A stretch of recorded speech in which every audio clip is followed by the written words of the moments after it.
Hello guys, तो आपका स्वागत है एक और नई वीडियो में मेरे साथ। आज मैं आपको लेकर चलूंगा गुजरात के एक बहुत ही प्रमुख शहर जो वहाँ के ज्यादातर हेडक्वार्टर्स और एडमिनिस्ट्रेटिव वर्क होल्ड करता है। आपको लेकर चलूंगा मैं आज वडोदरा, जिसे बड़ौदा भी बोला जाता है और काफी अच्छा एक शहर है। वो सिचुएटेड है विश्वामित्र जो रिवर है उसके बैंक्स पे वो सिचुएटेड है और वो काफी अच्छी एक जगह है जो 141 किलोमीटर दूर है, जो मेन वहाँ का कैपिटल है गांधीनगर से, और वो विश्वामित्र रिवर के किनारे पर एक बसा हुआ एक बहुत बढ़िया एक शहर है।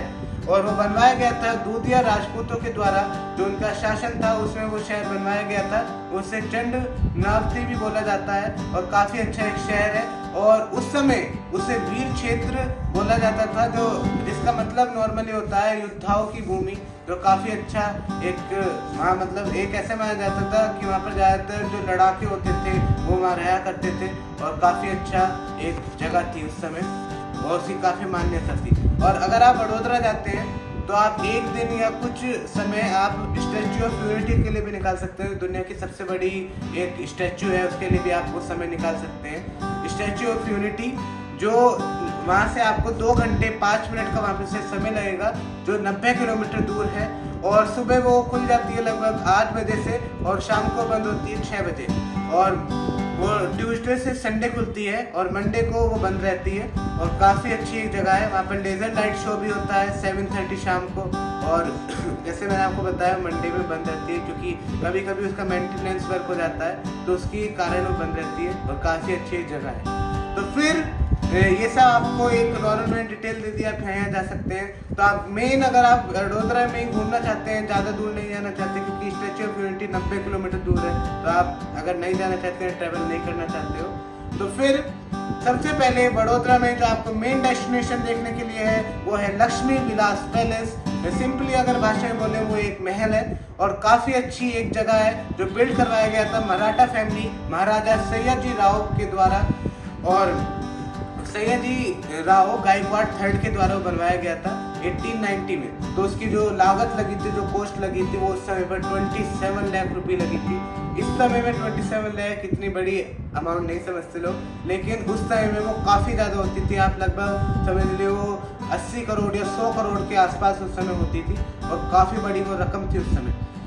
और आप वहाँ पर घूम सकते हैं। और वहाँ का एक अमेजिंग आपको मैं फैक्ट भी बताना चाहता हूँ कि अगर उस समय वहाँ पर आपको झंडा फहरा हुआ दिखता है तो उस समय जो वहाँ के महाराजा हैं वो वहाँ पर ठहरे हुए हैं। और अगर वो उतरा हुआ दिखता है फ्लैग तो वहाँ पर जो उनके महाराजा हैं वो नहीं ठहरे हुए हैं। तो ये एक आपको एक अमेजिंग मैंने फैक्ट बताया कि अगर आपको फ्लैग लगा हुआ मिलता है तो उस समय उस अंदर वहाँ पर महाराजा हैं। आप वहाँ घूम सकते हैं। जो उसकी फ़ीस होती है वो 40 रुपीज़ पर पर्सन होती है और वो सुबह ज़्यादातर 9:30 से 5 o'clock तक वो खुला रहता है और काफ़ी अच्छी एक जगह है।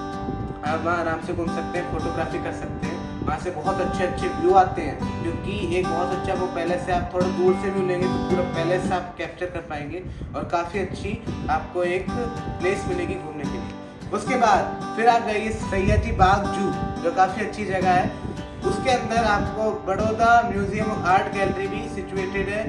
काफ़ी सारी जगह है। अगर आप सयाजी बाग जू जाते हैं तो एक मस्ट विजिट एक जगह है। अगर आप बड़ौदा जाते हैं आपको पता भी होगा उसके बारे में। और उसके अंदर काफ़ी सारी चीज़ें हैं, जैसे बड़ौदा म्यूजियम है वो सुबह 10:30 से शाम को 5:30 तक खुलता है, वो भी एक काफ़ी अच्छी जगह है। और एक हेल्थ म्यूजियम भी है वहाँ पर जो सुबह 11 AM से 6 PM तक खुलता है और संडे को वो बंद रहता है और पब्लिक हॉलीडेज में वो बंद रहता है। फिर आप जा सकते हैं उसके अंदर ही जो मेन है जू की जो टाइमिंग होती है सुबह 8 बजे से 11:30 होती है और फिर 2:30 PM से 6 PM होती है। और वो थर्सडे को क्लोज रहता है क्योंकि जो ये बीच का गैप वो 11:30 AM को क्लोज हो जाता है, फिर 2:30 PM को खुलता है। तो इस समय जानवरों को उन्हें खाना वगैरह भी खिलाना पड़ता है और कुछ उनका जो वर्क रहता होगा वो उस समय वो करते हैं। तो 1-2 घंटे के लिए वो बंद रहता है और उसके बाद फिर 2:30 को खुल जाता है। और उसके अंदर आपको एक और मज़ा आने वाला है क्योंकि उसके अंदर टॉय ट्रेन भी चलती है। तो अगर आप बच्चों के साथ आते हैं या आप अकेले भी जाते हैं तो टॉय ट्रेन में आपको बहुत मज़ा आएगा। वो सुबह 10 AM से शाम को 8 PM तक चलती रहती है। और जैसे जू बंद रहता है थर्सडे को, ऐसे ही जो टॉय ट्रेन है वो भी थर्सडे को बंद रहती है। वहाँ पर प्लेनेटेरियम शो भी होता है जो 4 PM होता है गुजराती भाषा में। 5 PM होता है इंग्लिश भाषा में और 6 PM होता है हिंदी भाषा में। एक काफ़ी अच्छा शो होता है, उसे भी घूम सकते हैं। और अगर आप इनकी प्राइस की बात करें तो मैं आपको बताना चाहूँगा कि इंडियंस के लिए 10 रुपये है और फॉरेनर्स के लिए 200 रुपये है बड़ोदरा म्यूजियम। और जो एडल्ट्स हैं उनके लिए 40 रुपये और चिल्ड्रंस के लिए 20 रुपये टॉय ट्रेन का प्राइस है। और 10 रुपये एडल्ट के लिए और 5 रुपये चिल्ड्रन के लिए जू का प्राइस है। और 7 रुपये एडल्ट के लिए और 5 रुपये चिल्ड्रन के लिए प्लेनेटेरियम जो शो होता है उसका प्राइस है। तो ये सब प्राइस मैं आपको डिस्क्रिप्शन बॉक्स में भी दे दूंगा, वहाँ से भी देख सकते हैं। तो आप वहाँ पर काफ़ी इन्जॉय करने के बाद, क्योंकि लक्ष्मी विलास पैलेस में आपको काफ़ी टाइम लगेगा, उसके बाद फिर आपको सैयदी बाग जू में लगभग अगर आप बहुत अच्छे से घूमते हैं, आप नॉर्मल ऐसे भी घूमते हैं भगदड़ में, तो आपको 4 घंटे तो आप बहुत आराम से वहाँ लग जाएंगे सारी चीज़ें कवर करने में। उसके बाद फिर आप लगभग पूरा डे आपका एंड से ही हो जाएगा। उसके बाद फिर आप हमने होटल में जाइए, आराम करिए। और फिर सेकंड डे सबसे पहले आप जाइए बाप श्री स्वामीनारायण मंदिर, जो काफ़ी अच्छा एक टेम्पल है और एक बहुत अच्छी जगह है वो घूमने के लिए। और वो लगभग मेन से 12 मिनट दूर है, 5 किलोमीटर। सुबह 9 बजे वो खुल जाती है और रात को 9 बजे तक वो खुली रहती है, मतलब 9 to 9 उसका टाइम है। और फिर आप जा सकते हैं तपोवन टेम्पल बड़ोदरा, जो सुबह 7 से 11 खुलता है और फिर 5:30 से 8 PM तक वो खुलता है। जो तपोवन टेम्पल है वो 18th सेंचुरी में बनवाया गया था और काफ़ी अच्छा एक टेम्पल है। और इंडियन ऑयल कॉरपोरेशन ने वो बनवाया था और वो अब मेंटेन करा जाता है रिलायंस पेट्रोल केमिकल इंडस्ट्रीज के द्वारा। और काफ़ी अच्छा वो आर्किटेक्चर है टेम्पल का, बहुत यूनिक आर्किटेक्चर है और वो काफ़ी डिलाइटफुल है। आप अगर उसे देखेंगे काफ़ी अच्छी एक जगह है, हम वहाँ रिलैक्स कर सकते हैं। और ऐसा नहीं है कि वो जो तपोवन एक टेम्पल है वो किस एक देवता या एक गॉडेस को वो समर्पित है, वो काफ़ी सारे वहाँ पर जैसे Lord Shiva, goddess Lakshmi, goddess Durga, Mansa Devi Mata, Lakshmi Narayan और तिरुपति बालाजी, नवग्रह और सत्यनारायण। और उसके साथ साथ बुद्धिस्ट जो ध्यान केंद्र है वो भी वहाँ पर है और वहाँ पर आप मेडिटेशन हॉल में भी जा सकते हैं, गौशाला भी है, तो वहाँ पर आपको काफ़ी मज़ा आएगा। बहुत सारी चीज़ें हैं घूमने के लिए, तो वहाँ पर आप बहुत अच्छे से आप एंजॉय कर सकते हैं। उसके बाद फिर आप जाइए सुरसागर लेक, जो वहाँ की मेन लेक मानी जाती है और वो 18th सेंचुरी में बिल्ड हुई थी। ओल्ड सिटी जो है वहाँ पर वो बनी है और उसे चांद तालाब भी बोला जाता था उस समय जब वो बनी थी। और आज भी सुरसागर लेक को चांद तालाब बोला जाता है। आप अगर वहाँ गाइड वगैरह करते हैं तो वो आपको सारी चीज़ें बताता है उसके बारे में। और वो लाइट अप हो जाती है और काफ़ी आपको सुंदर दिखेगी। अगर आप महाशिवरात्रि के मौके पर जाते हैं तो वो काफ़ी अच्छी आपको एक अच्छी जगह मिलेगी, बहुत वहाँ पर लाइटिंग हो जाती है, बहुत सुंदर सुरसागर लेक दिखती है और वो आपको काफ़ी अच्छा एक स्पॉट लगेगा। और एक और इंटरेस्टिंग बात मैं आपको इस लेक के बारे में बताना चाहता हूँ कि एक पेरिनियल लेक है और इसमें सेवरल गेट्स हैं नीचे की साइड बॉटम में, जो खुल जाते हैं अगर वहाँ पर फ्लडिंग होती है या फिर बाढ़ वगैरह आती है तो खुल जाते हैं, तो वो ड्रेनेज सिस्टम का भी काम करती है और वो काफ़ी अच्छी एक लेक है, वहाँ पर आप जरूर जाइए, मैं आपको प्रिस्क्राइब करूँगा। उसके बाद फिर आपका सेकेंड डे एंड होता है और आपको बहुत मज़ा आएगा वहाँ जाने में और काफ़ी अच्छी एक जगह है। तो सेकेंड डे एंड होने के बाद आप आराम से ठहरिए अपने होटल में, मज़े करिए। फिर आप जा सकते हैं EME टेम्पल, जो शिवा श्राइन और इंडियन आर्मी मैनेज करती है और उसे ऑल्सो मतलब उसे और भी बोला जाता है दक्षिणामूर्ति टेम्पल, उसका एक दूसरा नाम भी है दक्षिणामूर्ति टेम्पल। और काफ़ी अच्छा एक टेम्पल है, आप वहाँ घूमिए और आपको बहुत मज़ा आएगा। उसकी जो डिज़ाइन और आर्किटेक्चर है वो जियोडोस्पिक डिज़ाइन और उसके आर्किटेक्चर से बना है। 7th और 15th सेंचुरी में वो बना था और काफ़ी अच्छी एक जगह है, आप वहाँ जरूर जाइए।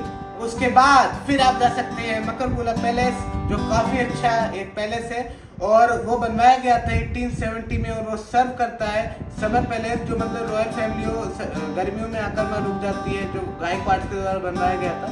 तो जो रॉयल फैमिली है गायकवाड़ की वो आती है और वहाँ पर रुकती है और उसका जो डिज़ाइन है वो एक इटालियन टच डिज़ाइन है, इटालियन आर्किटेक्चर है, जो काफ़ी अच्छा एक आर्किटेक्चर है। और जो वहाँ पर जो रॉयल फैमिली है वो ठंडे या गर्म समय में आकर वो रुकती है वहाँ और बहुत एक अच्छी आपको एक डेस्टिनेशन वो मिलती है। और उसका जो प्राइस है वो 125 रुपीज़ पर पर्सन है और वो हिम्मत नगर में एक सिचुएटेड है, बहुत ही अच्छी एक जगह है। पर इस समय वो जैसे आर्मी स्कूल होते हैं, इंडियन एयरफोर्स स्कूल में वो ट्रेनिंग सेंटर से एक तरीके से बना दिया गया है। वो इंडियन एयरफोर्स स्कूल के लिए सर्व करता है और उसे बोला जाता है नंबर 17 टेट्रा स्कूल, और काफ़ी अच्छी एक जगह है। अगर आप वहाँ जाना चाहते हो तो जाएँ, अगर आपका ज़्यादा इंटरेस्ट नहीं है वहाँ जाने में तो ऐसे कुछ वो नहीं कि बहुत ही अच्छा जगह है, मैं आपको रिकमेंड करूँगा, ऐसी वो जगह नहीं है। आप वहाँ जा भी सकते हैं अगर आपका मन करता है, और अगर आप उसे छोड़ना चाहते हैं और कोई चीज़ घूमना चाहते हैं, वहाँ पर आप स्ट्रीट वॉकिंग करना चाहते हैं तो आप वो भी कर सकते हैं। और फिर आपका टूर ही एंड होता है, क्योंकि वहाँ पर ज़्यादातर चीज़ें मैंने आपको कवर कर दी हैं और कोई ऐसी खास चीज़ वहाँ बची नहीं है, और आपको वहाँ काफ़ी मज़ा आएगा। और आप वहाँ खूब इंजॉय करिए, मज़े करिए, अपनी फैमिली के साथ जाइए। एक काफ़ी अच्छी डेस्टिनेशन है, एक फैमिली डेस्टिनेशन है, आप खूब घूमिए। और गुजराती लोग वैसे ही बहुत अच्छे रहते हैं, और आप वहाँ का खाना भी खा सकते हैं, गुजराती फूड, और काफ़ी अच्छा वहाँ आपको कल्चर मिलेगा। तो इसी के साथ मेरी आइटिनरी खत्म होती है। आप वहाँ घूमिए, जाइए, और आप मुझे लाइक करिए, सब्सक्राइब करिए, शेयर करिए अगर आपको मेरी आइटिनरी अच्छी लगी। Thank you.